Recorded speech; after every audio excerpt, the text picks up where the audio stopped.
এই যে আব্দুর রাজ্জাক বিন ইউসুফ শেখকে আজকে যারা এখানে বাধা দিয়েছে, শত্রুতা করেছে, বিদ্বেষ করেছে, এরা 15 শাবান পালন করে, শবরাত পালন করে, কিন্তু এরা আল্লাহর কাছে ক্ষমা পাবে না। কেন জানেন? ওই যে ভাইয়ের সাথে ইল্লা শান, এরা শিরক করে আবার বিদ্বেষও রাখে। এই গ্রুপটার মধ্যে এই দুইটা চরিত্রই আছে। এরা শিরক করে আবার বিদ্বেষও রাখে, আবার এরাই আবার 15 শাবান পালন করে। কিন্তু আমরা 15 শাবান পালন তো করি না, কিন্তু আলহামদুলিল্লাহ আমরা শিরিক থেকেও মুক্ত, আমরা বিদ্বেষ থেকেও মুক্ত। এজন্য আপনি ওই দিবস পালন না করেও ক্ষমা পাবেন। কিন্তু যারা নিজের ভাইয়ের সাথে শত্রুতা রাখেন, আপনার উচিত 15 শাবানের দিন শবে বরাত পালন না করে তার আগেই আপনি শিরিক থেকে তওবা করে নেন, তার আগেই আপনি শত্রুতাকে ছেড়ে দেন, ভাইয়ের সাথে ভাই মিট হয়ে যান, তাহলে আপনাকে ক্ষমা করে দেওয়া হবে। বরং আমাদেরকে ক্ষমা করার জন্য 15 শাবান পর্যন্ত অপেক্ষা করতে হবে না। ইমাম মুসলিম কিতাবুল বিররি ওয়াস সিলার মধ্যে হাদিস এনেছেন যে প্রত্যেক সোমবার আর প্রত্যেক বৃহস্পতিবার আল্লাহ সুবহানাহু ওয়া তাআলা ওই একই ফজিলত রেখেছেন, আমাদেরকে ক্ষমা করার ব্যবস্থা করেছেন। রাসূলুল্লাহ সাল্লাল্লাহু আলাইহি ওয়াসাল্লামকে জিজ্ঞাসা করা হয়েছে, সোমবার দিন আর বৃহস্পতিবার দিন আপনি কেন সিয়াম রাখেন? রাসূলুল্লাহ বলেছেন, তুরফাউ ফীহি আমালু ইলা রাব্বিল আলামিন। আরেকটা বর্ণনা আসছে, তুফতাহু আবওয়াবুল জান্নাহ তুরাদুল আমালুন নাস। এই ভাষাগুলো আছে যে সোমবার আর বৃহস্পতিবার ইয়াউমুল ইসনাইন ও ইয়াউমুল খামিস আকাশের দরজা, আরেকটা বর্ণনায় জান্নাতের দরজার কথা আছে, খুলে দেওয়া হয়। রাসূলুল্লাহ সাল্লাল্লাহু আলাইহি ওয়াসাল্লাম বলেন, আল্লাহ সুবহানাহু ওয়া তাআলা ওয়াগফিরু লিআবদিন আল্লাযী লা ইউশরিকু বিল্লাহি শাইআন। আল্লাহ ওই সমস্ত ব্যক্তিকে ক্ষমা করে দেন যারা আল্লাহর সাথে শিরিক করে না। ইল্লা রাজুলান কানা বাইনাহু ওয়া বাইনা আখিহি শাহনা ইউকালু আনজিরু হাযাইনি হাত্তা ইয়াস্তালিহা, আনজিরু হাযাইনি হাত্তা ইয়াস্তালিহা। আল্লাহ সুবহানাহু ওয়া তাআলা ফেরেশতাদেরকে বলেন, যারা শিরিক করে না তাদের প্রত্যেককে ক্ষমা করে দেওয়া হোক, তবে যেই ব্যক্তি তার ভাইয়ের সাথে শত্রুতা রাখে তাকে ক্ষমা করবা না, এই দুজনকে ছেড়ে দাও যতক্ষণ পর্যন্ত ওর ভাইয়ের সাথে মিট না হয়ে যাচ্ছে, মীমাংসা না আসতেছে। যেদিন মীমাংসায় চলে আসবে ওই দিন তার আমলনামার মধ্যে ক্ষমা লিখে দেওয়া হবে। তাহলে প্রত্যেক সোমবার আর বৃহস্পতিবার দিনও এই সিয়ামের মাধ্যমে আল্লাহ সুবহানাহু ওয়া তাআলা আমাদেরকে ক্ষমার ব্যবস্থা রেখেছেন। কিন্তু এই ইবাদতের সাথে আমাদের সম্পর্ক কোথায়? রাসূলুল্লাহ সাল্লাল্লাহু আলাইহি ওয়াসাল্লাম তিনি আমাদেরকে বলেছেন যে 5 ওয়াক্ত ফরজ সালাত আমাদেরকে আদায় করতে হবে। উপরন্তু আমরা যদি নফল সুন্নত নফলগুলো করি, কত চমৎকার রেজাল্ট আপনি জানেন। এটার জন্য আপনি তিরমিজির 413 নম্বর এবং নাসাইতে 464-65 নম্বর হাদিসটা দেখে নেন। যে হাদিসে আছে, আউয়ালু মা ইউহাসাবু বিহিল আবদু ইয়াউমাল কিয়ামাতি মিন আমালিহি সালাতুহু ফাইন সালুহাত ফাকাদ আফলাহা ওয়া আনজা ওয়া ইন ফাসাদাত ফাকাদ খাবা ওয়া খাসির। সর্বপ্রথম কিয়ামতের মাঠে এক ব্যক্তির তার আমলনামার মধ্যে প্রথম 5 ওয়াক্ত সালাতের হিসাব নেওয়া হবে। যদি তার 5 ওয়াক্ত নামাজ ঠিক থাকে, ফাকাদ আফলা ওয়া আনজা, সেই ব্যক্তি ফালা পাবে, কল্যাণ পাবে এবং মুক্তি পাবে। ওয়া ইন ফাসাদাত, যদি কোনো ব্যক্তি তার নামাজকে নষ্ট করে থাকে, ফাকাদ খাবা ওয়া খাসির, সেই ব্যক্তি ক্ষতিগ্রস্ত হবে এবং ধ্বংস হবে। তারপরে বলা হয়েছে ওই ব্যক্তিকে থামানো হবে যেই ব্যক্তির ফরজ নামাজে ঘাটতি আছে। আল্লাহ বলবেন, ইউকালু রাব্বু আযজা ওয়া জাল উনজুর লিআবদি হাল মিন তাতাউই, তুমি আমার বান্দার আমল নামায় দেখো আর কোনো নফল নামাজ আছে কিনা। যদি নফল নামাজ থেকে থাকে ওটা দিয়ে ফরজের ঘাটতি পুরা করা হবে। এইভাবে প্রত্যেকটা আমলের ফরজের ঘাটতি হলে নফল দিয়ে পুরা করা হবে।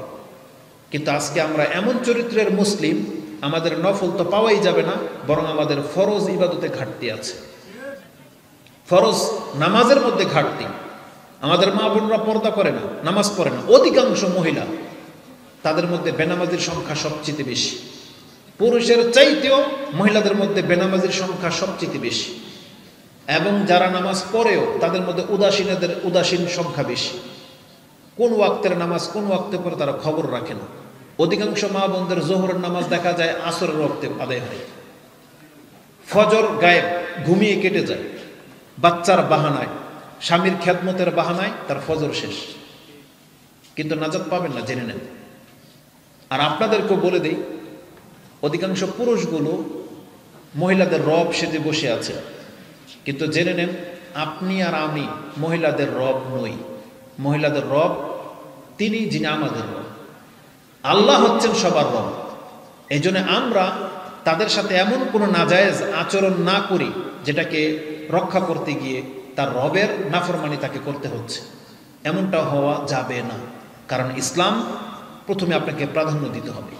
আল্লাহ সুবহানাহু ওয়া তাআলা আমাদেরকে একটা মর্যাদা তো দিয়েছেন, তাই বলে তাদেরকে দাসের মতো আচরণ করতে বলেন নাই। আল্লাহ সুবহানাহু ওয়া তাআলা তাদেরকেও ইবাদত দিয়েছেন, আমাদের সন্তুষ্টির দিকে খেয়াল রাখা এটা তাদের ইবাদত, কিন্তু তাই বলে আমি আর আপনি তাদের উপর জুলুম করতে পারি না। অবশ্যই সালাতের ক্ষেত্রে আপনি কোনো রকমের টালবাহানা করতে পারবেন না। আপনাকে প্রথম খবর নিতে হবে তার 5 ওয়াক্ত নামাজ সে আদায় করে কিনা, পর্দা ঠিক হচ্ছে কিনা, তারপরে আপনার খাওয়া দাওয়ার ব্যাপার আসবে। কিন্তু এসেই আপনি আগে খাদ্যের কথা জিজ্ঞেস করবেন, তার নামাজের কথা জিজ্ঞেস করবেন না, তাহলে আপনি দায়িত্বশীল পুরুষ নন। আপনার এই দায়িত্ব সম্পর্কে কাল কিয়ামতের দিন আপনাকে জবাবদিহিতার মধ্যে নিয়ে আসা হবে। এই জন্য আপনার ঘর আমার ঘরকে আগে দেখতে হবে যে তারা ইবাদত করে কিনা, ইসলাম পালন করে কিনা, এটা আমাদেরকে খুব জোরালোভাবে দেখতে হবে। কিন্তু আমরা এই ক্ষেত্রে উদাসীন। আমরা যদি ওই বক্তব্য করি যেটা আরব দেশের প্রধান শেখদের ফতুয়া রয়েছে যে বেনামাজির সাথে নামাজি মহিলার সম্পর্ক কায়েম থাকে না, তাহলে অবস্থা কি হবে জানেন? অধিকাংশ পরিবার বিচ্ছিন্ন ঘটে যাবে। কিন্তু আমরা ওই বক্তব্য করতে সাহস পাই না। আমাদের কাছে হাজারো ফোন আসে, মা বোনদের পক্ষ থেকে অনেক ফোন আসে যে আমার স্বামী এইটা তো এইটা, কি করবে? আমরা সাহস পাই না যে তার সাথে আপনার সম্পর্ক রাখা জায়েজ নাই, সাহস পাই না বলতে। তখন রেফারেন্স দিয়ে দিই যে বড় শেখদেরকে জিজ্ঞেস করে।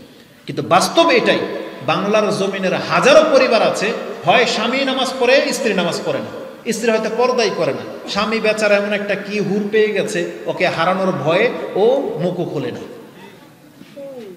আপনি জেনেন আপনি আপনার তকদিরকে খারাপ করে দিচ্ছেন, আপনার তকদিরকে আপনি খারাপ করে দিচ্ছেন। যেমন কি পেয়ে গেছেন যার কারণে আপনি আপনার রবের বিধান পালন করতে আপনার হিমশিম খাচ্ছেন। কালকে এক বক্তব্যে এক ভাই বলতেছে কানে কানে ঘরের মধ্যে এসে যে হুজুর দাড়ির ব্যাপারে একটু কথা বললেন, অনেক পুরুষ আছে স্ত্রীর ভয়ে দাড়ি রাখে না। আমি কি আপনাকে লজ্জা করে নেমে কথা বলতে আপনার সামনে আসছেন? ও কি পুরুষ? তো কোনো পুরুষ আবার তার স্ত্রীকে ভয়ে দাঁড়িয়ে রাখতে পারে না, এটা কি হতে পারে? আজীব। তো আফসোস হয় তাদের কথা শুনলে। অথচ আপনি কি জানেন যে আল্লাহ সুবহানাহু ওয়া তাআলা মানুষকে কতটা সম্মানিত করে সৃষ্টি করেছেন? এবং আল্লাহ সুবহানাহু ওয়া তাআলা মায়ের পেটে যে মহিলা পুরুষকে আল্লাহ বলেছেন আমি যেমন চেয়েছি তেমন বানিয়েছি। হুয়াল্লাযী সাওয়িরুকুম ফিল আরহামি কাইফা ইয়াশা, তিনি সেই সত্তা যিনি তোমাকে মায়ের পেটে যেমন, তার মানে পুরুষ মহিলাকে আল্লাহ যেমন চেয়েছিলেন তেমন সাজিয়েছেন। এবং আল্লাহ বলেছেন যে আমি মানুষকে উত্তম অবয়বে সৃষ্টি করেছি। আপনি কি মনে করেন আল্লাহ যে মানুষকে সুন্দর করে সৃষ্টি করেছেন এখানে কি আল্লাহ সুবহানাহু ওয়া তাআলা মহিলাদেরকে বুঝিয়েছেন? আপনি মনে করবেন যে মহিলাদেরকে হয়তো আল্লাহ সুন্দর করে সাজিয়েছেন, বানিয়েছেন। আপনি হয়তো ভুল ব্যাখ্যায় লিপ্ত। কিন্তু আমাদের ইতিহাস সাক্ষী এই পৃথিবীতে আল্লাহ এমনও পুরুষ সৃষ্টি করেছিলেন যাদের সৌন্দর্যতার কাছে কোনো মহিলা টিকবে না। আপনি জানেন সেই ঘটনাটা কি জানেন না? পৃথিবীতে এমন কিছু পুরুষ ছিল যাদের সৌন্দর্যতার কাছে কোনো মহিলা আসতে পারবে না। দু একজনের নাম বলেন তো। আমি জানতাম যে বললে ইউসুফ আলাইহিস সালামের নামটাই প্রথমে আসবে। আর হ্যাঁ, একজন করে বলেন, একজন তো বলেন ইউসুফ আলাইহিস সালাম, আর পেছন থেকে বলছে মুহাম্মদ সাল্লাল্লাহু আলাইহি ওয়াসাল্লাম, আর খবর নাই। প্রথম কথা জেনে নেন, প্রত্যেকটা নবী রাসূল সবাই অত্যন্ত সুন্দর, প্রত্যেকটা নবী রাসূল। কিন্তু একটা হাদিস আছে তিরমিজিতে 3368 সম্ভবত পেয়ে যাবেন। আদম আলাইহিস সালাম তার থেকে তার ছেলে দাউদকে কিছু বয়স দিয়েছিলেন, সেই পর্বে পেয়ে যাবেন। রাসূলুল্লাহ সাল্লাল্লাহু আলাইহি সাল্লাম বলেন আদম আলাইহিস সালামকে সৃষ্টি করার পর আল্লাহ তার পিঠ থেকে সমস্ত সন্তানকে তার সামনে পেশ করলেন। আদম আলাইহিস সালামকে বললেন এগুলো সব আপনার সন্তান। তার মধ্যে এমন একটা দেহ তিনি দেখতে পেলেন যে সবার চাইতে বেশি লাইটিং, আলো, নূর ছড়াচ্ছে। আল্লাহ বলছে এটা কে? বলছে তোমার ছেলে দাউদ। কি মনে করেন? হাজারো মানুষ, কোটি মানুষ, মানে যত মানুষ আছে তার মধ্যে ইউসুফ আলাইহিস সালামও ছিলেন, মুহাম্মদ সাল্লাল্লাহু আলাইহি ওয়াসাল্লাম ছিলেন। কিন্তু আলোর ঝলক যেটা আদম আলাইহিস সালাম নজর কেড়েছিল, কে ছিলেন তিনি? দাউদ আলাইহিস সালাম। বলছে আল্লাহ এটা কে? বলছে তোমার ছেলে দাউদ। এবং প্রত্যেকের কপালে বয়স লেখা ছিল। তো তিনি দেখতে পেলেন যে দাউদ আলাইহিস সালামের বয়স মাত্র 40, আর একটা আপনার বর্ণনা আসছে 60, তখন তিনি তার পক্ষ থেকে বলছে আল্লাহ এর বয়স এত সুন্দর ছেলে, ওর বয়স এত কম কেন, আল্লাহ বাড়িয়ে দেন। আল্লাহ বলছে এটা আমার পক্ষ থেকে। তখন আদম আলাইহিস সালাম দয়া করে বলতেছেন তাহলে আমার পক্ষ থেকে আমি আরো 60 বছর দিয়ে দিলাম, আপনি যোগ করে ওকে বাড়াই দেন, 100 বছর পুরো করে দেওয়া হলো। এরপর ঘটনা ভিন্ন দিকে যাবে। তা আমি যেটা বোঝাতে চাচ্ছি, সে দাউদ আলাইহিস সালাম সবচেয়ে বেশি এলিমেট ছিলেন, মানে এরকম রোশনিওয়ালা ছিলেন, মানে লাইট তারা খুব নূর ছড়াতো। আর ইউসুফ আলাইহিস সালামকে রাসূলুল্লাহ সাল্লাল্লাহু আলাইহি ওয়াসাল্লাম মেরাজের রাত্রে দেখেছিলেন দ্বিতীয় আসমানে। তিনি বলেছিলেন আমি ইউসুফকে দেখেছি, ইউসুফ আলাইহিস সালামকে দেওয়া হয়েছে পৃথিবীর সৌন্দর্যের অর্ধেক। তার মানে সমস্ত সুন্দর মিলে একদিকে, ইউসুফ আলাইহিস সালাম একাই একদিকে, এমন ছিলেন। আর আয়েশা রাদিয়াল্লাহু তাআলা আনহা কি বলেছেন জানেন, যে যারা ইউসুফ আলাইহিস সালামকে দেখে হাত কেটেছিল, আমার নবীকে দেখলে এরা কি করত? সুবহানাল্লাহ, চিন্তা করা যায় দৃষ্টিভঙ্গি কি। আর সেই আয়েশা রাদিয়াল্লাহু তাআলা আনহা তিনি বলতেছেন আলহামদুলিল্লাহিল্লাযী যায়্যানা রিজালু বিল্লুহা, আমি সেই সত্তার প্রশংসা করতেছি যে সত্তা পুরুষদেরকে অলংকৃত করেছে দাড়ি দিয়ে। একটা জান্নাতি মহিলার কাছে দাড়ি অলংকার মনে হয়, আর যারা বলতেছে যে দাড়ি রাখতে পারবা না, ও কোন জগতের মহিলা? জান্নাতি মহিলা? সুবহানাল্লাহ। আর কমন সেন্সের একটা ব্যাপার যে মুহাম্মদুর রাসূলুল্লাহ সাল্লাল্লাহু আলাইহি সাল্লাম দাড়িওয়ালা ছিলেন, তার স্মার্টনেস কি নষ্ট হয়ে গিয়েছিল? ইউসুফ আলাইহিস সালাম তার স্মার্টনেস নষ্ট হয়ে গেলে এমনিতে হাত কেটে ফেলছিল? তাহলে দাড়ি কোনোদিন মানুষকে আনস্মার্ট করে না, দাড়ি মানুষকে নোংরা করে না। এটা আপনার হীনতা, এটা আপনার হীনতা। বরং এখানে মুসলিম বিষয় না, পুরুষদেরকে দাড়ি রাখতে হবে, পুরুষদেরকে। ওই জন্য ওই যে রবীন্দ্রনাথ ঠাকুরও দাড়ি রাখছিলেন, ওটা কিন্তু মুসলমান হওয়ার সাথে নয়, বরং পুরুষের ক্ষেত্রে। তাহলে আপনি নিজেকে পুরুষও মনে করেন না, মুসলমানও মনে করেন না, দুইটার একটা মনে করেন। ঠিক মহিলাদের ক্ষেত্রে পর্দার ব্যাপারে আপনি ভাববেন না যে মুসলিম মহিলাদের পোশাক পর্দা, না, এটা ভুল কথা। মহিলাদের পর্দা হচ্ছে মহিলাদের পোশাক, মহিলা হলে সে পর্দা করবে, এটা তার ফিতরতগত ব্যাপার। আর মুসলিম তো এটা তাদের উপর ফরজ, কিন্তু মহিলাগতভাবে এটা নেচার, তার এটা পর্দা করবে, এটা মহিলাদের নেচার। নেচার মানে বুঝেন, ফিতরত বুঝেন। কার ছেলে এবং মেয়ে আছে এরকম দেখি, ছেলে এবং মেয়ে কার আছে? আপনাদের কারো ছেলে মেয়ে নাই? ছেলেও আছে মেয়েও আছে, কার আছে না? আপনারা বলেন তো দেখি, আপনার ছেলেটা যখন ছোট ছিল, ওই 3, 4, 5 বছরের, ওকে দেখেছেন কোনোদিন যে সুকেসের সামনে ওড়না নিয়ে এরকম করতে?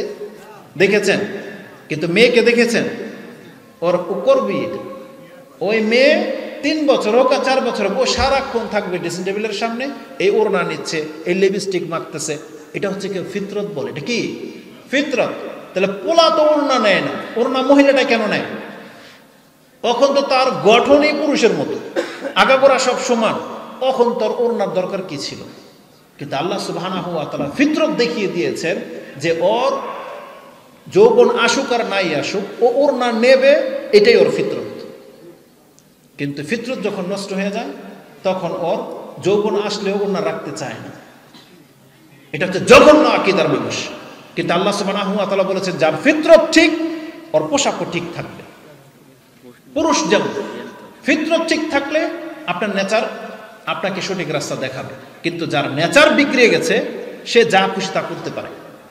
তালাকুল্লি হাল, সময় যেহেতু লম্বা হয়ে যাচ্ছে, আমি শুধু আপনাকে দেখাতে চাচ্ছি আমরা যেমন মুখে দাবি করে আমরা কোরআন সুন্নাহর অনুসারী, আমাদেরকে সেটা আমল দিয়ে বাস্তবায়ন করতে হবে।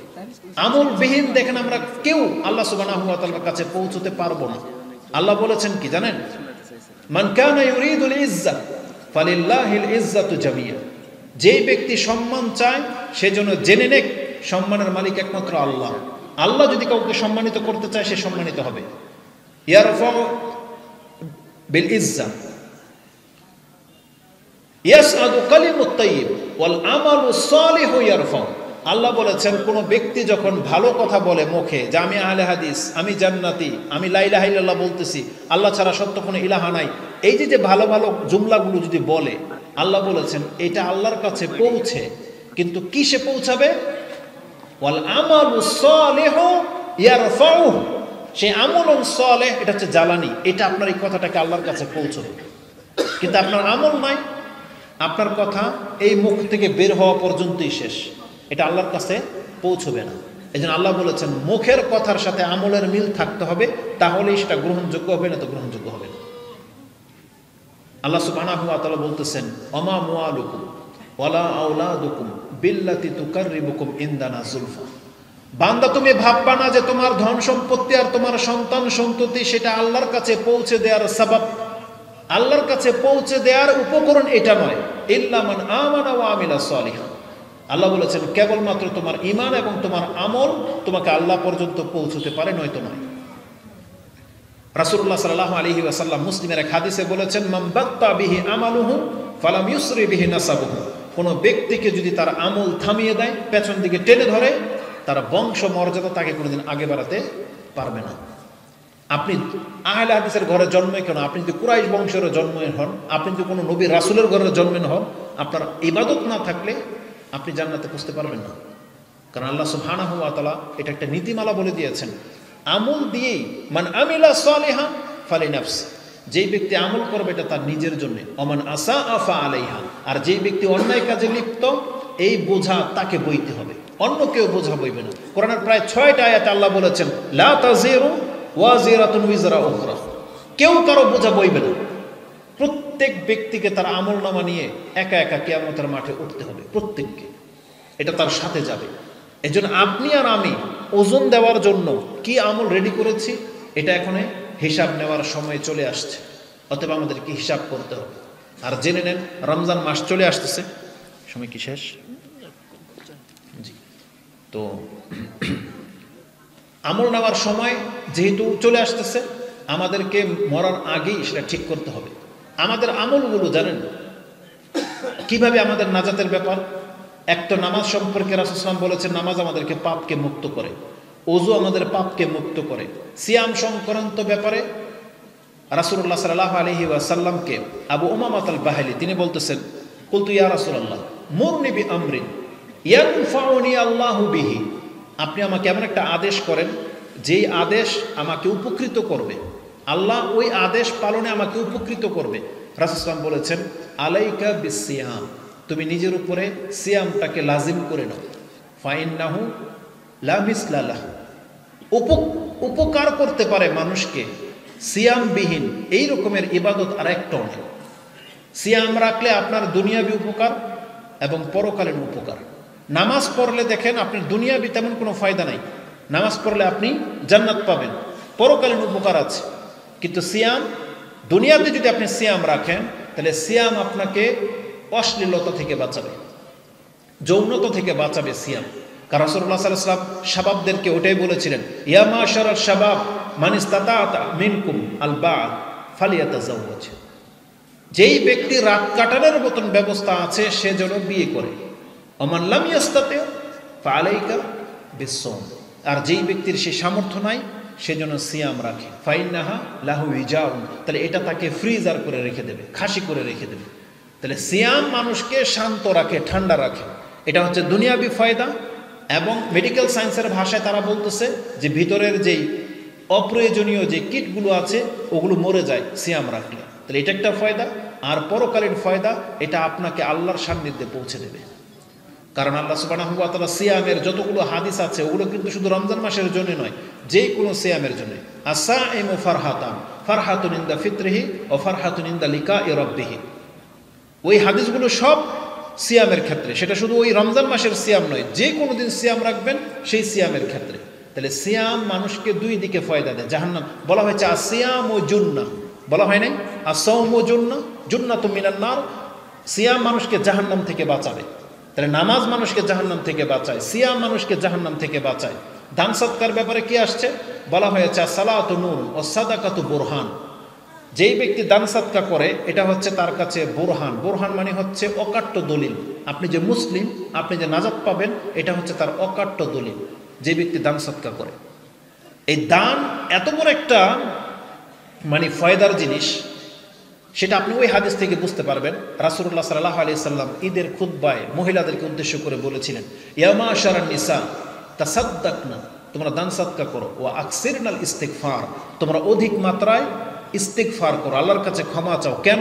ফাইন্নী রাআইতুকুন্না আকসারা মিন আহলিন নার, কারণ আমি অধিকাংশ তোমাদেরকে জাহান্নামে দেখতে পেয়েছি। তাহলে রেজাল্ট হচ্ছে মহিলাদের সংখ্যা জাহান্নামে বেশি, এটা আমাদের মা বোনদের কানেও যাচ্ছে। কিন্তু দুর্ভাগ্যবশত যে তারা এই হাদিস জানে, তারপরেও এটাকে পাত্তা দেয় না। মানে রাসূল নিজের চোখে জাহান্নামে মহিলাদের সংখ্যা বেশি দেখে এসেছেন, কিন্তু আমাদের মা বোনরা মনে করে কি ওগুলো মনে ইহুদি নাসারাদের মহিলা, আমরা না। জি, তাহলে এই হাদিসের মধ্যে যে জিনিসটা আসছে সেটা কি, যে জাহান্নামের একটা রেজাল্ট, কিন্তু জাহান্নাম থেকে বাঁচার উপায় কিন্তু রাসূল বলে দিয়েছে। সেটা কি? তাসাদ্দাকনা, তোমরা দান সাদকা করো, ওয়া আকসিরনাল ইস্তিগফার, এবং অধিক মাত্রা আল্লাহর কাছে ক্ষমা চাও। তা দুইটা উপায় বলে দেওয়া হয়েছে। এটা শুধু মহিলাদের জন্য নয়, পুরুষদের জন্য প্রযোজ্য, যে অধিক মাত্রায় দান সাদকা করা এবং আল্লাহর কাছে অধিক মাত্রায় ইস্তিগফার করা, ক্ষমা চাওয়া। জানেন এই বক্তব্য শোনার পরে মহিলারা কি করেছিল? বেলাল রাদিয়াল্লাহু তাআলা আনহুর কাছে ইবনে আব্বাস বলতেছেন যে আমরা দেখেছি যে মহিলারা এমনকি কেউ নাকের ফুল খুলে দিয়ে দিয়েছিল, কানের দুল দিয়ে দিয়েছিল, কেউ আংটি দিয়ে দিয়েছিল জাহান্নাম থেকে বাঁচার জন্য। মানে পূর্বের সলিহীন যারা সৎকর্মশীল মহিলা, তারা রাসূলের কাছ থেকে কোনো একটা অর্ডার শুনলেই আমল করার চেষ্টা করতেন। কিন্তু আমাদের মা বন্ধুর অবস্থা একটু ভিন্ন, তাদের মধ্যে অনেক পরে গিয়ে অন্তরে ঢোকে। অথচ উচিত ছিল যখনই জাহান্নামের সংবাদ আসবে, যখনই জান্নাতের সংবাদ আসবে, তার জন্য তাদেরকে কিছু করা উচিত ছিল। তো দান সাদকা মানুষকে জাহান্নাম থেকে বাঁচিয়ে দিতে সক্ষম। এই জন্য আপনারা যখন এই ধরনের মজলিসগুলোতে বসবেন, আপনাদের কাছ থেকে যখন দান সাদকা করার কথা বলা হয়, আপনারা আপনাদের সাধ্য অনুযায়ী দান সাদকা করবেন। একটু আগে হয়তো আমার পূর্বে প্রায় 1-1.5 ঘন্টা লাগিয়ে মানে শুধু কালেকশনে করেছে না, তা আপনাদের উচিত সেখানে দেওয়া। এখনো বলতেছে আপনাদের কাছে চাদর যাবে, আপনাদের যার যতটুকু সামর্থ্য আছে আপনারা দান করবেন। তাহলে ছাত্ররা এখান থেকে আপনারা চাদর নিয়ে যান, এটা হচ্ছে মাদ্রাসার জন্য আপনারা দান করবেন। এবং মা বোনদের যারা দান ইতিপূর্বে করেছেন, আপনার সামর্থ্য থাকলে আপনি আরও দান করেন, এটা আমরা আপনাদেরকে বলবো। এটা আপনাকে জাহান্নাম থেকে বাঁচিয়ে দিতে সক্ষম। তো তেমনি হজ উমরার ক্ষেত্রে বলা হয়েছে যে তোমরা অধিক মাত্রায় হজ উমরা করো, এটা তোমাদেরকে দুইটা জিনিস থেকে মুক্ত করে দেবে। একটা হচ্ছে ফকর, আরেকটা হচ্ছে যুনুব, পাপ এবং অভাব থেকে তোমাকে মুক্ত করে দেওয়া হবে। তা আমাদের ইবাদতগুলো হচ্ছে অত্যন্ত মূল্যবান, এগুলো আল্লাহ সুবহানাহু ওয়া তাআলা আমাদেরকে দিয়েছেন পাপ মুক্ত করার জন্য। এই জন্য এই ইবাদতগুলোকে আপনি বোঝা মনে করবেন না, বরং এগুলো হচ্ছে আল্লাহর পক্ষ থেকে নেওয়া। আল্লাহ সুবহানাহু ওয়া তাআলা যেন আমাদেরকে বোঝার এবং সে অনুযায়ী আমল করার তৌফিক দান করেন, আমিন। আব্দুল জলিল পিতা মৃত আলম, শিকারপাড়া 5 কাঠা জমি। আলহামদুলিল্লাহ, আমাদের এক ভাই মোহাম্মদ আব্দুল জলিল প্রোপাইটর, পিতা মৃত আলম এবং শিকারপাড়া, আচ্ছা, সেক্রেটারির বাবা। তিনি মাদ্রাসার জন্য 5 কাঠা জায়গা দান করেছেন। আমরা দোয়া করি আল্লাহ সুবহানাহু ওয়া তাআলা তার এই দানকে কবুল করুন, আমিন। ঠিক আছে, শেষ করে দিই। এটা কি